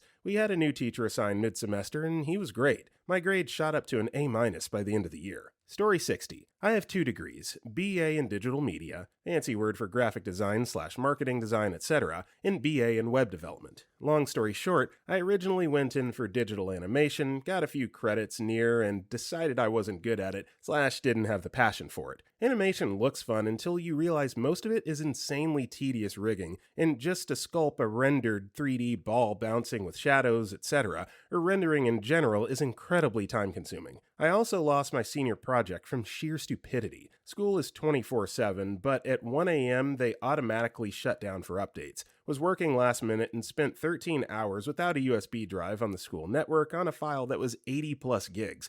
At 12:50 a.m., I got a notification that the computer would restart in 10 minutes. You can't save things locally on your username at the time, so there was no way in 10 minutes I could upload the file in time to Drive/Dropbox. Panic occurs, end up losing everything. Class was at 8 a.m., ended up staying up until class with a rushed, exhausted project. Decided I never wanted to touch a Maya/ZBrush again. Luckily, 2/3 of my credits transferred to digital media, and then 1/3 were applicable towards development. So I decided if I still needed to make a few more semesters to just grab both. I'm an okay freehand artist, but pretty stellar at digital paintings, vector drawings, etc. I had to take a drawing class as an elective. Couldn't pass without it. I was doing 18 credit hours and teacher was this incredible douche. Think old hipster. Always wore a white dress shirt / brown khakis with a white beard. Who drove his old POS BMW that thought his 102 class was the most important thing in the world and would assign 3 to 4 hours of homework a week. 3 to 4 hours for a effing 102 drawing class. There was no other classes that had the requirement, need X number of art credits, and he was it. So I was forced to go along with an absolutely useless class that was far more work than I could responsibly do or was even remotely necessary for my degree / career. So naturally, I treated it like crap, did the bare minimum, and he publicly in class talked about how my work showed very little care and embarrassing me in front of the entire class. Basically implied I wouldn't be successful, etc. Meanwhile, I was one of the most popular students in my other classes. He was just a self-righteous a-hole. I complained to the dean about how unprofessional he was to publicly decry my work, after dropping ludicrous amounts of money going for my second degree, and he sent me an apology email and let me skirt by doing basically nothing the rest of the semester with a C-.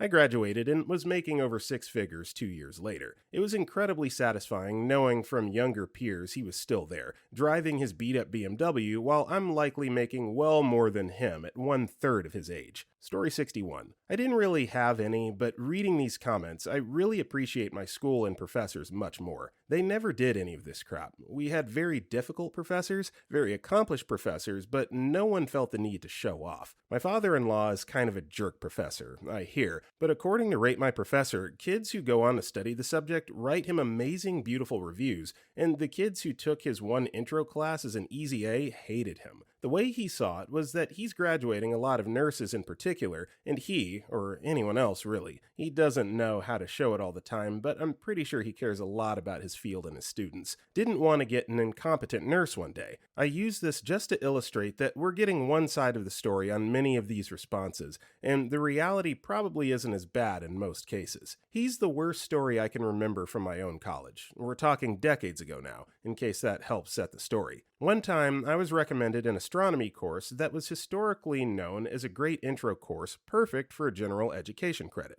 Turned out, the old professor retired and the new one wasn't told the history of the class, saw that it was technically a 300 level course, and proceeded to teach it as if it were. Not sure why it was a 300 level, but never really understood all the ins and outs of the course numbering system. Anyway, that wasn't really anyone being a jerk, just missed communication. I'm sure they cleared it up the following year. Story 62. Had to take a 300 level theory course that was required by my major, with a professor that everyone hated. She taught directly out of the textbook with PowerPoint slides. She would always post quizzes online first, then next class we would have the lesson on that exact material. You could expect quizzes online any day of the week, including weekends. First exam comes around. Class average is a 66%. Dude behind me got a 25%. Most people didn't get above a 60%. She started offering review sessions after that, but it was essentially a really long lecture on stuff that was already online that we could have reviewed ourselves. Edit. Also, the history department. I like history. World War II is my favorite. I like military history in general, so I decided to get a minor in history. The history department at my institution is ironically and hilariously old-fashioned. Most professors did not use Canvas, online portal where quizzes, grades, assignments can be posted, and instead opted to have everything be on paper. Many did not like electronics, so you had to handwrite notes. Some professors had their own class websites accessible through the department's page. I remember one class site that looked like it was made in 2005 and had a black background with red letters. That specific professor did not hand out a syllabus and had it on said website. I like to print out my syllabi, but you simply couldn't with this one. Every history class made me feel like I was in high school again. Everything had to be turned in on paper.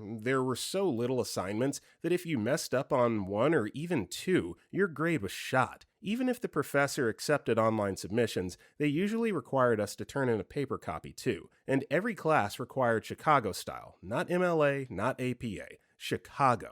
I can't name another department at my institution that uses Chicago. Story 63. Be sure to ask your professors what they do besides teach this class. I've had a few professors through the years who were god-awful because they overburdened themselves, and their students were out on the back burner. I dropped my PChem class because my professor lived 3 hours away, had 2 kids, and was an MD on top of PhD in chem, working as a heart surgeon twice a week. She would come in with PowerPoint she downloaded off the internet, notes written in the back of medical release forms, having no idea what she was going to say during lecture until she showed up, often late. She was already unorganized and made a lot of excuses, so really we learned nothing and got very hard exams we couldn't pass. She was a nice woman, and I understand what it's like to get in over your head and refuse to admit it, but she had no clue what she was doing. Story 64. Mine was from this previous semester. You should have your computer prepared prior to class for the quiz. I then go to the class next, and spontaneously,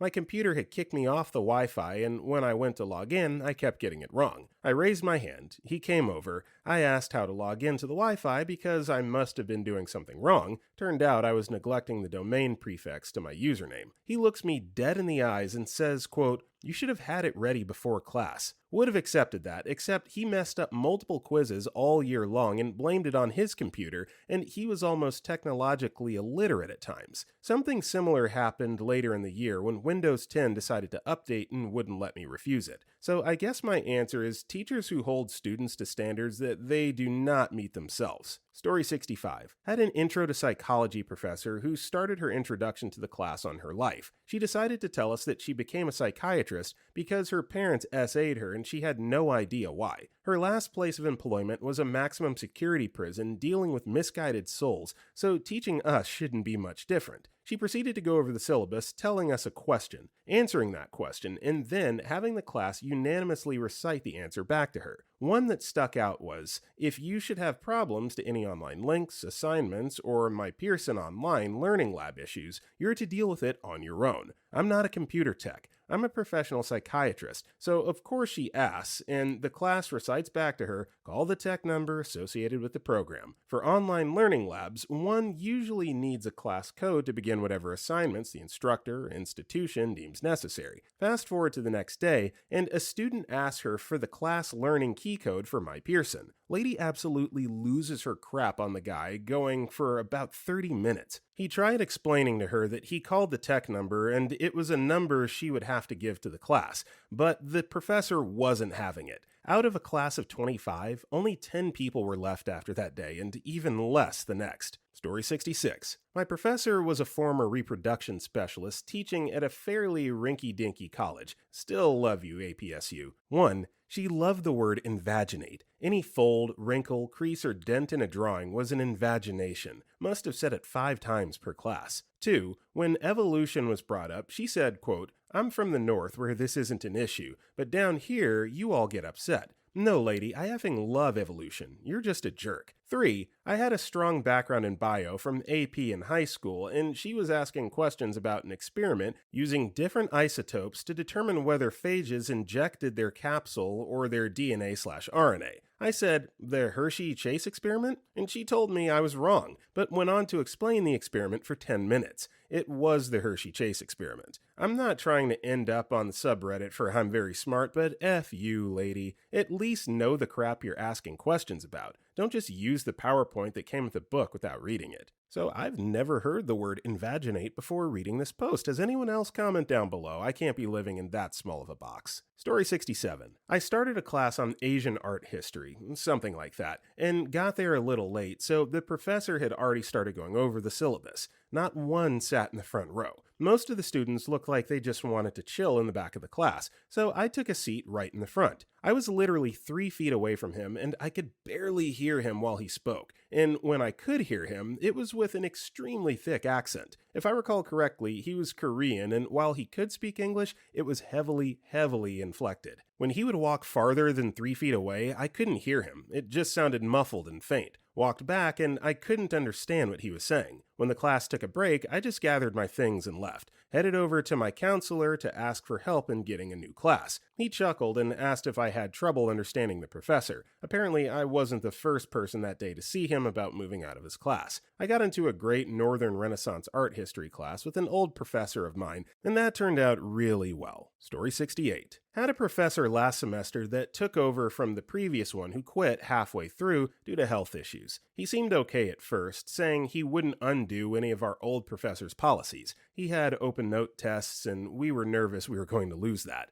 But after a while, he turned out to be pretty rude and condescending. He'd always complain that he had to go by the old professor's rules, and that it was inappropriate, and he basically wanted to fail people. He talked about dropping people for only attending on test days with glee. I'd try to get in a debate with him over whether or not there was a nuclear weapons plant in Texas, and he just said no, and shut me down and made me feel dumb. When I showed him the wiki page, he just said, oh, and dropped the subject. At one point, he randomly gave us pamphlets to read, and none of us understood the material. We were going to be tested over it, so I asked if next class he'd go over it to make sure we knew what to do. His response was just, well, did you read the handout? It's all relatively straightforward, just read it again. He also insisted you call him doctor. Story 69. French class. Had the same teacher for my first 2 years. Went great. She retired. We get a new teacher. First flag. Last name Bartholomew, but wanted us to call them Bart or Barty. Thought usage of real names wasn't fun. Second flag. By the second month, we were still on chapter 1. Other classes were on chapter 3 or 4. Third flag gave us a college-level assignment with a college-level syllabus,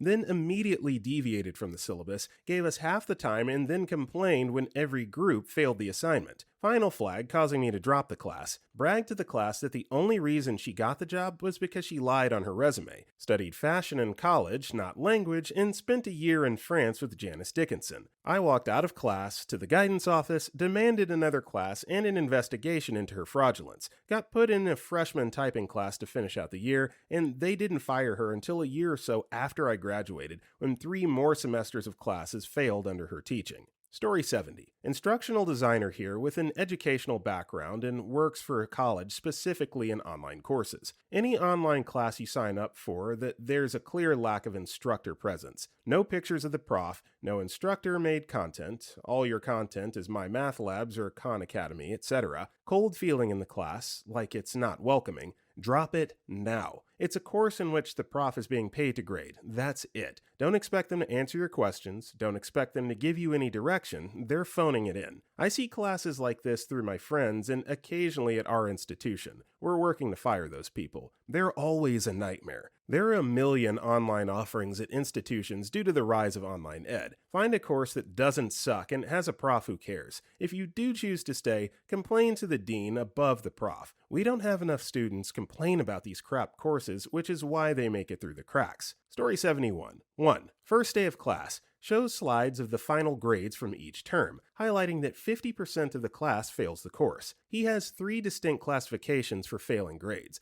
Twice as many people receive an F as will a D. Those that receive an F are roughly split between those that wrote the final exam and those that didn't, after completing all other labs, assignments, and other exams. 2. Second day of class. Show us how to apply to the nearby technical college. I study at one of the local university's 4-year engineering programs. The technical college offers technical 2-year variants of those. 3. Of the about 300 students that sit in a class, each exam is an assigned seated arrangement, determined by your grade at the time in the course. The worse you're doing, the closer to the front/center you'll be seated. If you're sitting in the nosebleeds, he'll tell you that you're doing things incorrectly during the exam, just to make sure you know what you're doing. If it appears you have no idea what's going on, he will go back through your assignments with a fine-tooth comb and see if there are some irregularities. 4. Exam questions also come with negative marks. Getting 0 on a question is not the worst that can happen. These are designed for circumventing spec. If you're asked to design a 4-lane bridge that's at least 200 feet above the ground, and yours is less than 200, you will not only get 0, but also get negative marks for not following instructions. These are engineering courses, so the specification is very important. Story 72. All multiple choice question tests with no partial credit in a hard sciences course. Class average was a D after the first test, so he added 3 essay questions, which were all or nothing. Changed majors, which made that course unnecessary. Dropped. Worse yet, I had a prof in Calc 3 assign homework worth a test grade every 2 weeks that had to be answered in the form of an essay for each solution. The problems were so hard, everyone left in the class would meet and take about 5 to 8 hours solving 1 to 2 of the 6 to 8 questions without writing the essays. He once took a complete letter grade off a test for not reducing fractions, even though they were correct answers. We had 45 minutes for a test where folks were lucky if they finished at all. I reported him to the dean and wrote a 2-page essay on how he was the worst. He creeped out every girl in class hard, taught poorly, talked to inanimate objects, and was just weird, and stapled it to the Scantron prof evals. He didn't get tenure that year. Story 73. When the class is only worth 3 credits, but the professor requires everyone to come to the 4-hour session on Fridays, in addition to the Monday/Wednesday 1.5-hour classes actually listed on your schedule. I tried to stick it out, but 3 weeks in, we were still drawing the same damn still life with the same damn shading method. Online class requires group projects. Group projects in college already suck. Group projects in an online class will bring you misery. A couple I realized too late. I had 2 classes where everyone failed the first exam. One professor blamed the class, saying we must not have studied. Never mind, this was a freshman biology class for non-science majors, and she was teaching it at a senior level class for science majors. The other said we were the worst class she had had in 20 years. Statistics course that started with 20 students, 3 of whom were stats majors, ended with 9 students, of whom 0 were stats majors. I passed both classes, barely. Story 74. Had a literature teacher that used a fake accent. She'd slip up sometimes and you'd hear her real speech. Initial red flag, made me feel like she was huge of herself, but whatever. Then I got really sick, super high fever, and missed a week of school because I could hardly move. Still managed to type my paper and sent it to her by mail, saying something along the lines of, "I'm too sick to come in, but I just wanted to show you that my paper's done. I'll bring in a physical copy when I'm back on my feet." To which she answered, "This is unacceptable. I won't accept anything handed by email." So I brought her the paper the following week when I was able to go again, thinking she wouldn't accept it. She did take it, but then made a huge show of addressing the class and saying how it was only only the second week of the semester, and some of us had already reached our sick quota and shouldn't miss another class or we'd be kicked out. So at this point, I was pretty much done with her crap. But the straw that broke the camel's back was when I completed her easy 4-question test in 30 minutes. I go to her desk and hand out the test. She looks at me and says, "Oh, you didn't read the book?" To which I answer that I did, and I finished her test. She said, "This is unacceptable. You can't be done this quickly. Go back to your desk and do it again." So I just left it on her desk, walked out of the class, and never came back. Story 75. I took a 1-credit science class to fill out my Gen Ed credits. The class was dinosaurs. The first lecture was before we reviewed the syllabus and was a rant about how A, dinosaurs didn't talk, and B, movies like Ice Age are ridiculous because dinosaurs, saber-toothed tigers, mammoths, and people never coexisted. There were only 100 points in the entire class. The professor prided himself in saying, "Just because this is a 1-credit class, it will not be easy. You have to show up," and the last semester the average grade was a C+. I ended up getting 85 in the class, but there was a single extra credit assignment that was worth 5 points. Determined to get an A, I did the extra credit. Ended up with an 89, meaning I got 4 out of 5 on the guided extra credit activity. When I went to the office hours to see why I only earned 4 out of 5 on the extra credit, he refused to discuss it, would not return the assignment, and summarily dismissed me with a "maybe you should have paid better attention." My friends/classmates all got mid-70s or lower. Dude just refused to give an A. Story 76. Finally, something I can comment on. I had to call a professor for both 1 and 3 that had the worst classroom policies. Starting off, for a college course, attendance was mandatory. Since I first took Calc 3 with her as a 6-week course in the evenings, wasn't a huge deal. However, she treated every student, all legal adults, like children. No phones, no talking, no doing work unless it was an example problem. She'd actually crouch down in front of you and stare at your crotch if she suspected you were sending a text or checking your phone. I ended up with a B and quickly forgot about all of this. About a year later, I was retaking Calc 1 for a better grade / to bump me up to full-time. This was an 8:30 a.m. class,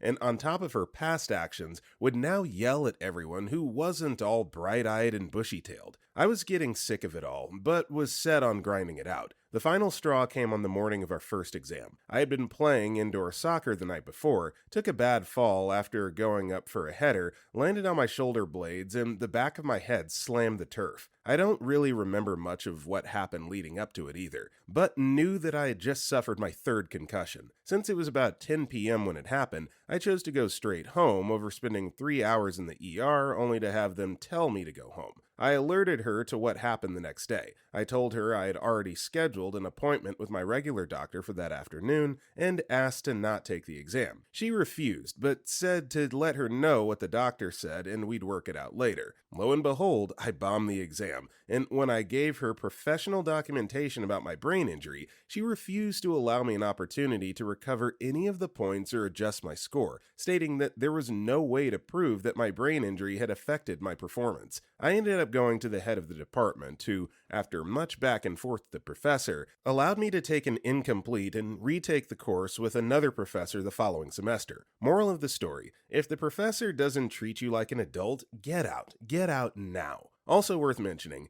I was taking linear algebra and differential equations at the same time, with an exam 2 days later. Not only did that professor allow me to postpone the exam, he did so without asking for documentation. His exact words: "Why would anyone make that up?" Edit. Just remembered another red flag: if they don't allow partial credit. I had a different prof for linear algebra and different EQ that would give 5 to 8 question exams, and wouldn't give any credit for them unless your answer and work were 100% correct. Do 90% of the problem correctly, but get stuck on the last step? Too bad. Do an entire problem correctly, but very clearly accidentally record your answer incorrectly? Big fat goose egg. For classes like that, no partial credit is ridiculous. Story 77. There was one class I was hoping to take for a breadth requirement that I knew I was going to drop halfway through the first lecture. It was a humanities class of some sort. I loved a lot of my humanities classes, but boy, not this one. And the professor was going off about how he knows all of us were privileged Fs who never interacted with the poor people ever, and warning us about how part of the curriculum was going to force us to interact with the poor people / someone of a different race. He kept emphasizing how he knows it'll be hard and a different experience for us. I crap you not. It was unbelievable. I only vaguely remember the details, but I distinctly recall that his manner of speaking assumed that everyone in that class was well off and only ever associated with their own race and class. He made himself out to be some hero who would open our eyes or some crap. I've had plenty of other classes that addressed issues of race and class, and that did open my eyes. And none of those started off by preaching about how much more accepting and worldly the professor was than the rest of us. Like, I guarantee you, there were a lot of students in that class from severely disenfranchised backgrounds, but he was talking to this huge lecture hall of diverse backgrounds like we were all isolated rich white kids. As a middle-class white kid, I was close-ish to his intended audience, I guess, but my experience isn't everyone's. And I grew up in a town where almost the entire population, including my friends, was Mexican American, so still not accurate. Professor was a middle-aged white guy at a somewhat prestigious institution, so I can only imagine he was talking to a projection of his younger self or something, rather than real individual students. Story 78. Teacher here. The teacher speaks in a monotone voice or seems to be regurgitating the information. If they're not excited for the semester ahead, there's nothing to be excited about. They name drop excessively or want praise and awe from the class about their accomplishments. Unless they've won the award in the field, written a book everyone knows or is on the syllabus,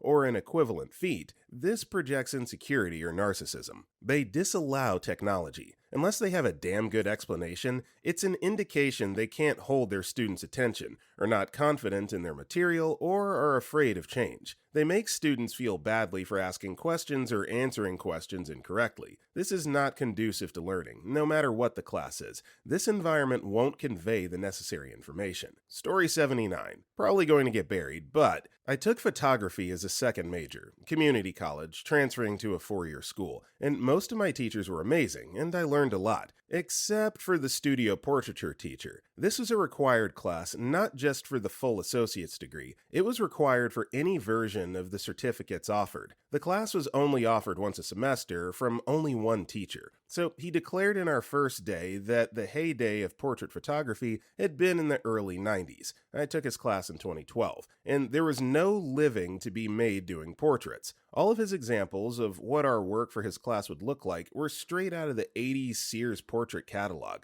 We were informed that all shots should be submitted completely raw. No color correction, no basic Photoshop or blemishes, nada. Oh, and only 3 poses were desirable. First under chin, 3/4 profile facing front, and 3/4 profile looking back. But others might be acceptable for a lower grade. Since the class was required, we, the 8 or so fellow students that were on the same graduation track as myself, decided to brave things out. Our most basic questions were met with total exasperation that we couldn't magically already know what he was supposed to be teaching, and increasingly irate demands that we should just reread our textbooks. We didn't even bother trying to talk things over with our department head, since it turned out that he and the portraiture teacher were BFFs. We all muddled through somehow. I think our after-class drinking sessions may have helped. But the kicker of the experience for me is that the people he singled out in assignment critiques as having an amazing future shooting portraits are doing anything but, and the people whose work he declared awful are the people who are booking shoots for major magazines and making an actual living. Story 80. Day 1. Hello, I'm Miss Francine, and welcome to Intro to Leadership. This class starts at 8 o'clock sharp, so make sure you're here. Locks door. If you happen to arrive late, I'll mark you absent and deduct 20 points from the midterm for every absent you have. If you don't have your textbook with you,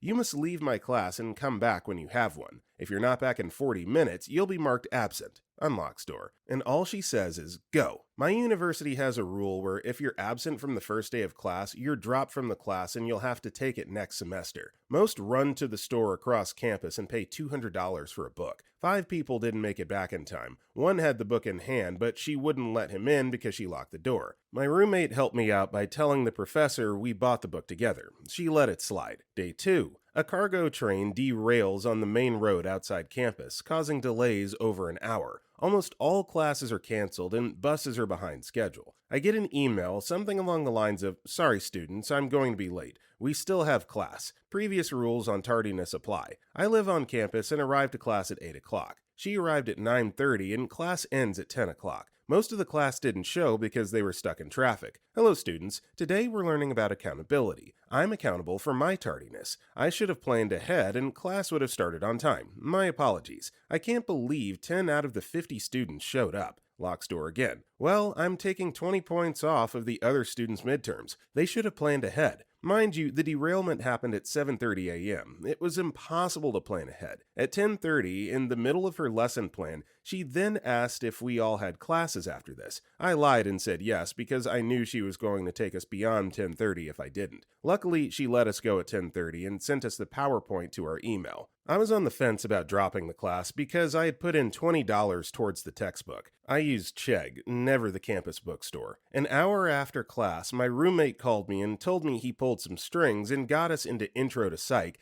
and told me to get to Student Academic Services to sign the papers, a class that only had 2 professors teaching it, and it was extremely popular. I never ran so fast across campus. I felt like the villagers in The Wizard of Oz singing Ding Dong the Witch is Dead. Story 81. I took world mythology at a community college near me. It sounded pretty cool, and I wanted a decent elective that I could have fun with. The professor was some old chick who was a published author, and she took every opportunity to show off and talk about herself. The thing is, I looked her up, and there was almost nothing on her other than maybe a couple articles that got picked up by obscure magazines, and the fact that she led the writing club or something like that for the CC. To make matters worse, this was an online course, and she loved to go overboard with absolutely everything. It was obnoxious. When it came to the actual schoolwork, it seemed like she not only praised, but talked up the students who put in less effort or had just horrible submissions overall, and she rarely commented on the students who had the more well-written, in-depth submissions. If she did comment on the better content, it was usually in the form of passive-aggressive criticism, or she'd just straight up tear it apart. The best was when she'd criticize my work by pointing out something I missed or should have done, even though this new thought of hers was never a part of the assignment to begin with. It honestly seemed like she felt threatened by anyone who was somewhat decent at writing. I may not have been the best student, but I know for a fact I submitted some awesome work, and I put a ton of time and effort into it all, but I was always doing something wrong in her eyes. I should have ended that course with a much higher overall grade, but she brought it down so many times for no reason at all. I hated that woman so much, and if I would have just paid attention to the red flags early on, I could have dropped the class by the drop-add deadline and gotten into something better. It's sad too, because the actual content of the course was interesting, but she killed off any and all fun for me. Story 82. Not my professor, but the chief of the Department of Neuroanatomy in med school. In one of the last exams prior to the final, the chief of the department decided that he was the one who would have to make the exam for all the classes instead of their respective professors. What happened is that he made an exam so difficult that everybody failed. The exam was copied from an advanced neuroscience biology final not meant for my level at the time, with questions about subjects that were not in the syllabus. He made it so everyone would fail to F everybody's grades and to F the other professors because he had a rivalry thing going on with one of them. The thing is that everybody failed except 6 guys who had 90 and up. There was an investigation and found out that those people had cheated because they had the exam in advance